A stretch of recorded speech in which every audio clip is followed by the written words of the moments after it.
Olá, este vídeo é sobre parlamentarismo, sobre política, o sistema de governo parlamentarista, que eu quero começar a discutir agora no Brasil e vou fazer vários vídeos sobre isso de forma concisa, com muito estudo, que eu já venho estudando faz um bom tempo. Para quem não me conhece, meu nome é Ronan Botelho, eu sou da cidade de Londrina, no Paraná, sou advogado, filósofo, gosto muito de filosofia, gosto muito de fazer perguntas sobre a vida e tudo mais. Faço outras graduações, mas não vem ao caso agora. Eu fui em 2006, 2005 líder do Reforma Brasil, logo após que estourou a situação com Roberto Jefferson e o Mensalão. Não era Mensalão ainda, mas fui até uma rede social, criei logo após, não existia nenhum tipo de movimento no Brasil, existia o famoso crime do colarinho branco, era impune, mas aí em 2005, quando o Roberto Jefferson fez a denúncia que existiam ali mensais de governo, eu fui até uma rede social, que era o Orkut, fizemos um grupo, e esse grupo se expandiu. Nós fizemos em 2006, 21 de maio de 2006, uma passeata Brasil afora, e foi muito legal. Fiz várias coisas políticas, cidadãs, mas sempre quieto. Recentemente contribuí com a última peça que faltava para a candidatura avulsa no Brasil, que é a forma de escolha desses candidatos, que todo mundo tinha essa dúvida, todo mundo achava que poderia ser grande bagunça, poderia ser uma coisa fora do comum, mas então eu descobri, estudando a Constituinte e outros meios, que existiu essa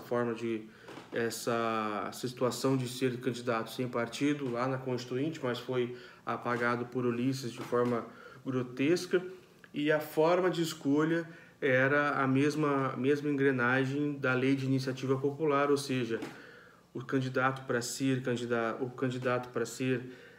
indicado e ser aprovado pelo TSE ou pelo TRE, dependendo da eleição, ele deveria ter um apoiamento mínimo na cidade ou na circunscrição que ele fosse concorrer. Nada mais justo para não ocorrer aventureiros. Então, ele teria um mínimo de apoiamento ali dos eleitores, uma eleição prévia, e essa peça eu descobri, inclusive foi bastante debatido.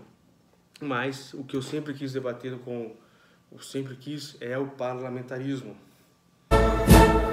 Brava gente brasileira, não te vá, temos servir, ou ficar a pátria livre, ou morrer pelo Brasil, ou ficar a pátria livre, ou morrer pelo Brasil. Bem, depois dessa vinheta que a gente já está fazendo, todos os dias eu quero falar alguma coisa, ou acho que vai ser uma vez por semana.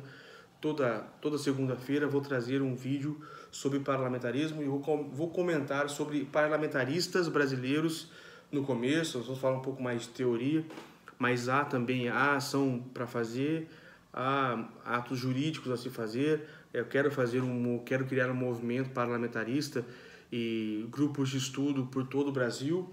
Quero também, principalmente, tentar redigir uma pequena reforma, não sozinho. Por isso que eu preciso que você deixe aí o seu like, deixe a sua inscrição, faça o seu comentário, contribua comigo aqui para nós começarmos se tem interesse em já começar a fazer umas reuniões na sua cidade. A gente pode começar a conversar sobre parlamentarismo. Passei algum tempo esse ano estudando sobre isso. E assim, vou mostrar alguns livros que eu tenho aqui sobre o tema.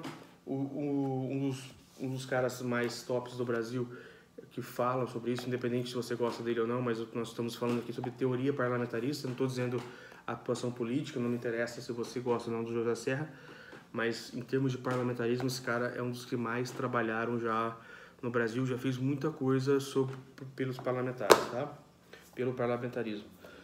Tem aqui o Paulo Márcio Cruz, Parlamentarismo em Estados Contemporâneos. Ele fala sobre o parlamentarismo europeu, como é que funciona. Isso é muito importante. Vamos fazer uma relação, estudar as legislações correlatas, né, com certeza. Aí aqui vai ter o Vamiré Chacon, O Novo Parlamentarismo, outro livro antigo, de 1982, 83, também antes da Constituição. Cita bastante legislação correlata. A diferença do primeiro que estava mostrando ali é que um é de 92 e esse aqui é de 84. Então vem os clássicos aqui, que eu inclusive separei algumas partes. Este aqui, ó, 1962, não, esse aqui é 1993, Ives Granda da Silva, Dr. Ives, que é sensacional, Parlamentarismo ou Presidencialismo, livro antigo pra caramba. Deixa eu mostrar aqui, ó, uma parte, essa aqui eu vou começar a ler uma parte desses livros. E a dos: sabemos por dolorosa experiência como acabam as crises do presidencialismo, na ruína e no suicídio dos presidentes, na Constituição outorgada e nos atos institucionais, no colapso democrático, no silêncio dos tribunais, no recesso e no fechamento de casas do Congresso e na erosão dos valores representativos, sem os quais é impossível estabelecer uma ordem democrática genuína. Dr. Ives citando Paulo Bonavides. Sensacional, cara. Sensacional. Uma outra citação, outro livro. Esse aqui é o mais velho, 1959. João Camilo de Oliveira Torres, Cartilha do Parlamentarismo. Ele vai dizer aqui, ó. Parlamentarismo e democracia. Resta discutir um tema teórico fundamental. Será mais democrático o parlamentarismo? Ele está fazendo uma comparação com o presidencialismo.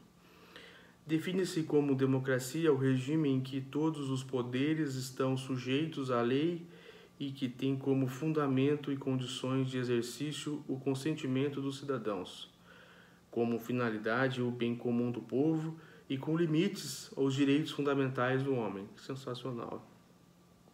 Teoricamente, tanto o presidencialismo como o parlamentarismo realizam essas condições.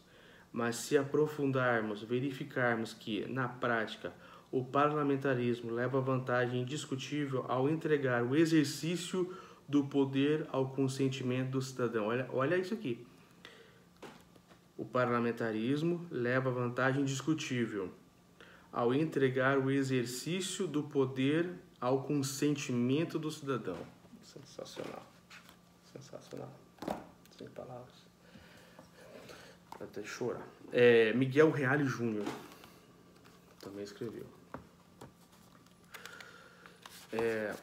Miguel Reale Júnior: o parlamentarismo é o ponto de partida e não o ponto de chegada. Isso aqui já basta, nesse livro já é sensacional.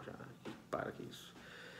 A proposta de mudanças de sistema de governo, pelo contrário, não busca remédio santificado a todos os nossos males, mas antes se livrará de certa do infortúnio que mais de 100 anos de história presidencialismo comprovam, para depois construirmos alicerces sólidos, com base nas quais se venham paulatinamente a formular uma vida político-institucional estável, participativa e responsável.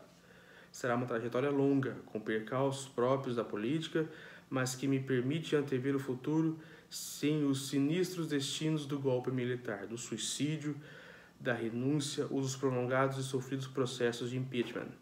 A crise do presente só será conhecida trilhando o futuro. Cara, isso aqui é sensacional. Miguel Reale. Família Chacon, de novo, Família Chacon, mas agora esse aqui é de 82, ó. Tudo que eu peguei aqui no selo Capricho, peguei ganhando pelo mundo afora ainda, bicho. Esse aqui, ele vai citar, ele cita aqui uma parte, ele cita o Tancredo Neves, uma fala do Tancredo Neves, em razão do que estava acontecendo naquele momento, de 82, 83, né? Então, ele diz que, relembrando o seu livro Governo Presidencial, apresenta uma fórmula original. Ele vai começar a citar. Era preciso que o Brasil tenha um ministério. O presidente da República, o chefe de Estado, é o governo unipessoal. O ministério é o governo coletivo. Um é freio, balanço e contrabalanço para as demazias e excessos do outro. E, ao mesmo tempo, um apoia a decisão que devem sempre revestir-se do maior cunho de sabedoria. Seria indispensável um acordo entre ambos. dizendo que é importante um chefe de Estado e um chefe de governo para ter freios e contrapesos. É isso mesmo, cara. Aqui é Rubens César, o que é parlamentarista. Aqui é mais simplesinho, né? Mas, mesmo assim, aqui no começo do livro, tem uma parte que é fora de si. Segundo uma arguta observação sobre a cena política brasileira, detém o poder quem nomeia e quem demite. Detém o poder quem nomeia e quem demite. Quem nomeia os políticos é o voto. Quem demite? No presidencialismo, ninguém.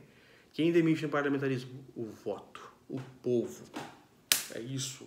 Quem tem o poder é o povo. Mas a partir do momento que ele só tem direito de colocar e não tem o direito de tirar, ele acaba caindo na desgraça de uma democracia jabuticaba que nós temos. E por fim, Bonifácio de Andrada, esse aqui é o meu principal livro, Parlamentarismo e a Revolução Brasileira. Este livro em especial, ele é na biblioteca do ex-prefeito de Londrina, José Osken de Novaes. Esse aqui eu até decorei já li algumas vezes. Na página 91, esse livro aqui, ele vai dizer mais ou menos assim: o sistema parlamentarista, com os seus pesos e contrapesos políticos, impede o desfalecimento da democracia e tende a manter o povo como povo, sendo antes um tônico permanente contra a doença da massificação. Em primeiro lugar, a dificuldade do aparecimento dos messias é grande. Não há na organização política do sistema lugares para eles. Só servirá este cargo se for aceito pelo povo. Sensacional, né? Simplesmente sensacional. É demais, cara. Esse livro aqui é o melhor que tem. Esse do Bonifácio de Andrada, ele estava na Constituinte. Então é isso.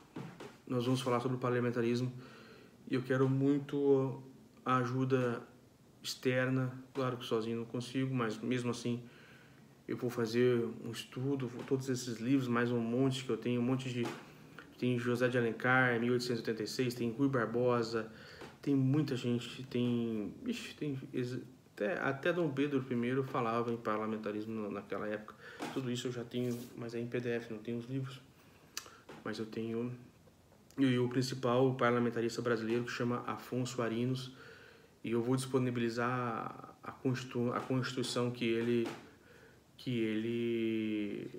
anteviu, né? Que ele escreveu, que era o anteprojeto da Constituinte do Conde Tancredo Neves, que também foi um grande parlamentarista. Esse anteprojeto que foi morto junto com o Tancredo. Estranho, né? Mas é isso aí, eu quero fazer um belo trabalho em prol do parlamentarismo ao Brasil. Já falei algumas coisas que só do que eu falei ali, só dessas citações de alguns autores, já dá para saber que é muito melhor mesmo. É muito melhor. Porque o povo tem que ter o poder de colocar, mas o povo tem que ter o poder de tirar. É isso que precisa no Brasil. Forte abraço.